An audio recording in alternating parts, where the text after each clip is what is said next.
This video was originally a Vimeo exclusive because of reasons that will be described later, but I forgot to add a crucial post-conception of mine to the video.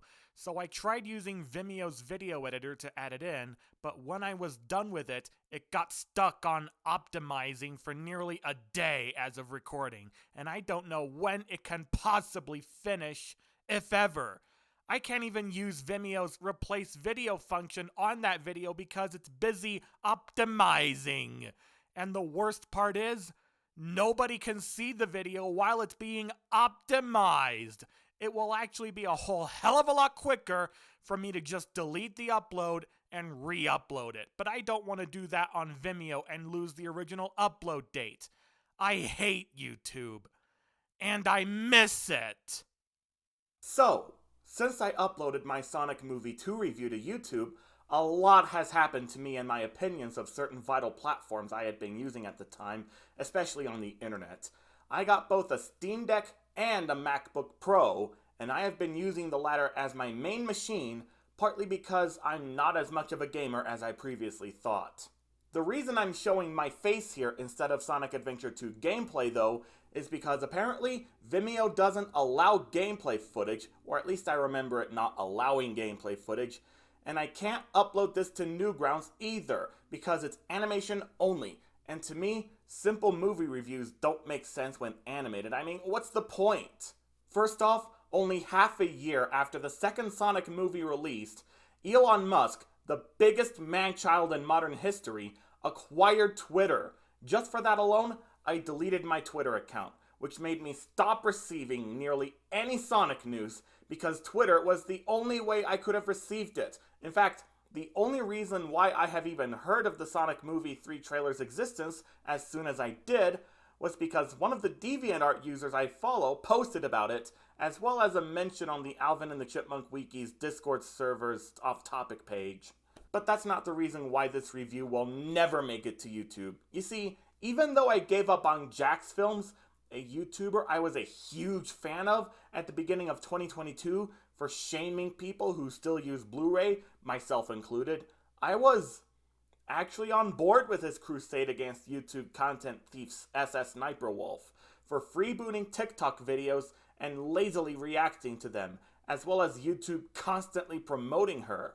But then in October 2023, Sniper Wolf, unable to take criticism, drove all the way to Jack's house and filmed it in front of all of her Instagram followers, basically doxing him, and also daring him to talk like adults.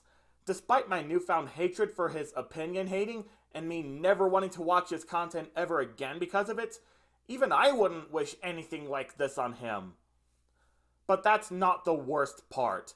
Despite Jack calling for her immediate removal from YouTube and Moist Critical destroying her reputation completely, she's still not off the platform. She got away with doxing simply because she's one of YouTube's golden geese. If she went further and assassinated Jack in cold blood, I guarantee that YouTube would lobby the Supreme Court to drop all murder charges against her, or at the very least, have her punishment be as laughably small as legally possible. Between that, the overabundance of vapid content on the platform, and their absolutely abysmal track record of actively middle-fingering content creators for one reason or another, unless they make enough money on the platform through said vapid videos, YouTube is becoming a worse and worse platform to just exist in. Because of this, I actually almost deleted my account there, but I didn't solely because my fans begged me not to. Regardless, I will still never upload anything there ever again, for the reasons I just stated. This is why I'm uploading this review to Vimeo, and only Vimeo. Now, it seems to me as if the critical reputation of the Sonic movies, at least my own takes, mirror those of the first Sonic games. The first Sonic game was seen as a mixed bag by some retrospectives, in much the same way I saw the first Sonic movie, and the second Sonic game was seen as an improved sequel to the point that it was the game that brought Sonic to the mainstream. The second Sonic movie has become one of my all-time favorite movies in general. It basically fulfilled all of my Sonic movie needs that I could have ever wanted, and when I first saw its post-credits scene, knowing that it would be a hook for the third Sonic movie, I basically went, yeah, it's just a Sonic movie, who cares, I already got one that fulfills all my wants. Besides, Sonic Movie 2 was actually loosely based on Sonic 3 and Knuckles, which is actually one of my all-time favorite Sonic games, and the third one will clearly be based on Sonic Adventure 2, which I actually didn't like nearly as much as Sonic Adventure 1, mostly due to its more limited scope and, more personally, lack of a real hub world for me to explore freely in.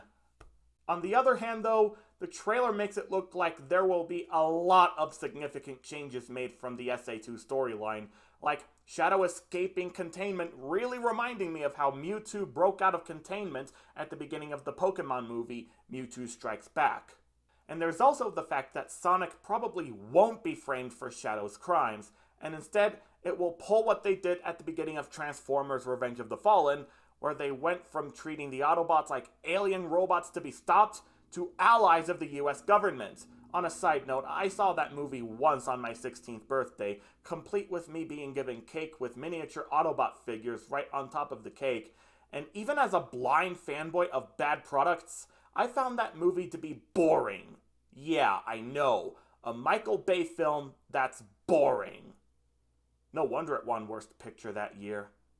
And then there's the end of the trailer, revealing Gerald Robotnik to be alive and well. As I said in my review of the first Sonic movie, I made an over 20 movie-long imaginary Sonic movie series myself. One of the movies near the end of that series starts off with Sonic winning against Eggman in an actual death battle, long before I knew about the namesake series, by the way. Shortly after marrying Sally Acorn, as I was huge into Sonali at the time. Then they had my first ever Sonic OC as their son, Mark the Hedgehog, which I created in late 2010, made this image out of a pre-existing Sonic character image, and released his namesake movie on July 15th, 2011. I later finally managed to make a 3D model of him just last year. Now, what does all this have to do with Gerald Robotnik?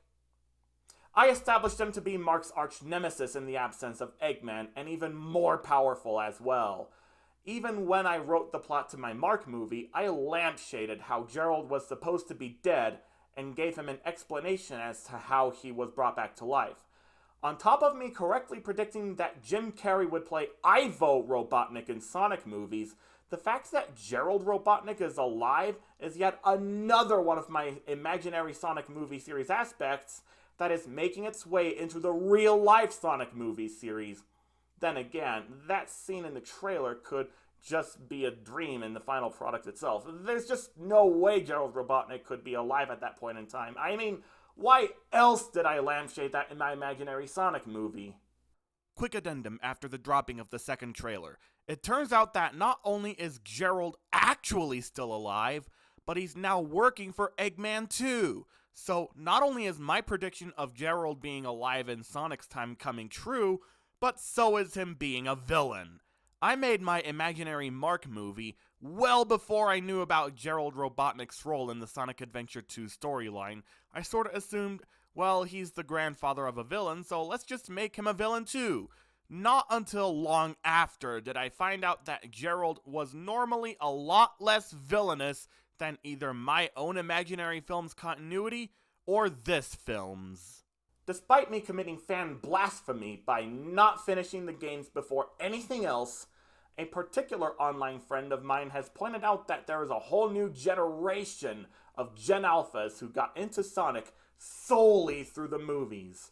And even though I'm a millennial who should have gotten into the games long before the movies, as I said at the beginning, I was never so much of a gamer in the first place, and I always hesitated to play video games in general, even though there were very few exceptions to this. As someone who uploaded 2 Sonic movie reviews to YouTube close to release dates and still didn't get nearly as many views as other Sonic movie reviews there, I would expect more of the same disappointing view counts no matter how early I see it. If I was still on YouTube. But this is Vimeo, a place where you're under an even smaller spotlight. So why the hell am I even doing this in the first place? Just for consistency, nothing else. I already made reviews for the first two movies, so I might as well carry on with the tradition, no matter what it takes, even if it's just for me alone. So, just for the sake of consistency, here are my thoughts on the third Sonic movie.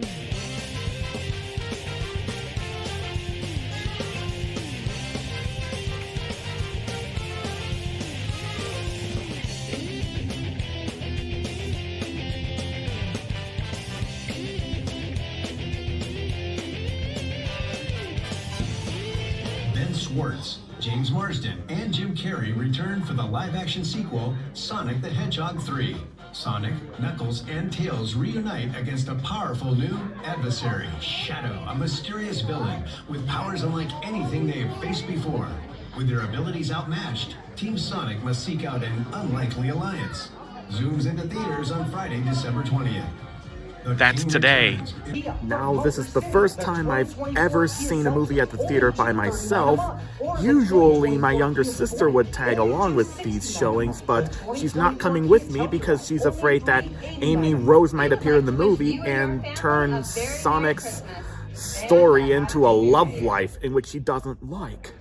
By the way, when I was making my imaginary Sonic movie series, one of the titles I had released in 2009 was a Romeo and Juliet clone called Sonic and Amy, and she hated it even then. So, let's see how the movie turns out, with Amy or not.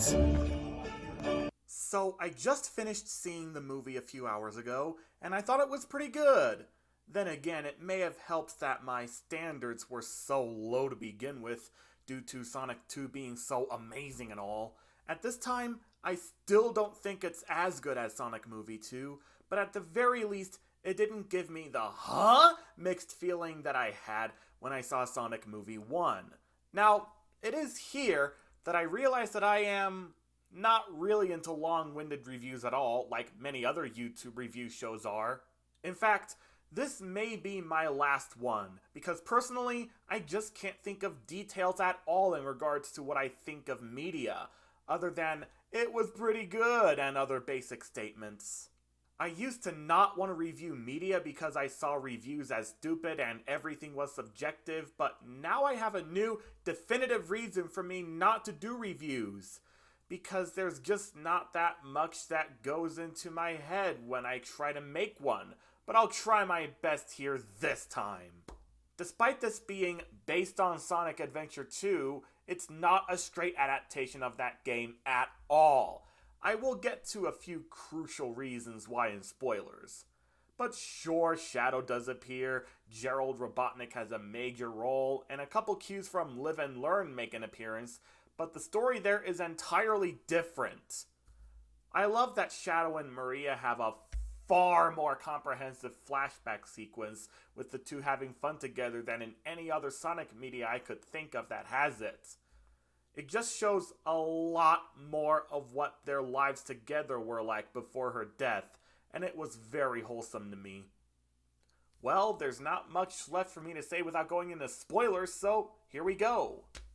In the original Project Shadow, Gerald created Shadow as a means to achieve immortality, and I think he succeeded here, because he said that he's 110 years old in this time frame. 50 years ago, he would have been 60, which sounds right in any other continuity. I also managed to get my other prediction of Gerald being more powerful in my imaginary film continuity half correct, because even though Team Sonic escaped the marble-sized black hole, Ivo told him, "I've been spending years trying to get rid of him, and you did it in only a few hours," which sounds like Gerald accomplished his goal far more easily than Ivo ever did. Again, as I said in my preconceptions, my live-action imaginary series as Gerald was far more powerful, and here, Ivo's statement there implies another carryover there. He also carried over his disgust for humanity over from his Eclipse Cannon failsafe over to this film continuity, and he wanted to fire it directly there without any demonstration on the moon. Supersonic does reappear in this movie, but this time his ultimate power does almost get to him through revenge on Shadow for nearly killing Tom. And he realizes that he's almost about to become as villainous as Shadow, proving that killing those you hate makes you just like them. I could sure benefit from that lesson because I still hold a grudge against YouTube for what I described in my preconceptions. Post-review addendum recorded after the home video release. This lack of detail has been bugging me ever since I first uploaded this review. The fact that Sonic and Shadow were fighting each other in their super forms really reminds me of a certain SonicFan animated short I made back in 2015 but never released, where Super Sonic and Hyper Knuckles were fighting each other, scaring Tails and Amy to getting Silver to physically stop them. In a shot of the second trailer, the Eclipse cannon does fire at the moon, just like in Sonic Adventure 2, but for a different reason. The moon was made as a secondary fallback target after the cannon was being steered away from Earth after the cannon was already firing. And remember when my younger sister just didn't want Amy to turn this into a romance novel? Well, guess what? Amy does make an appearance in the post-credits scene, right after Sonic was trying to fight off an army of Metal Sonics. Now, don't be surprised if I end up never making a Sonic movie for review, not just because of Vimeo's free storage limit, but more importantly to me, because making reviews just breaks my brain from trying to think about what to say.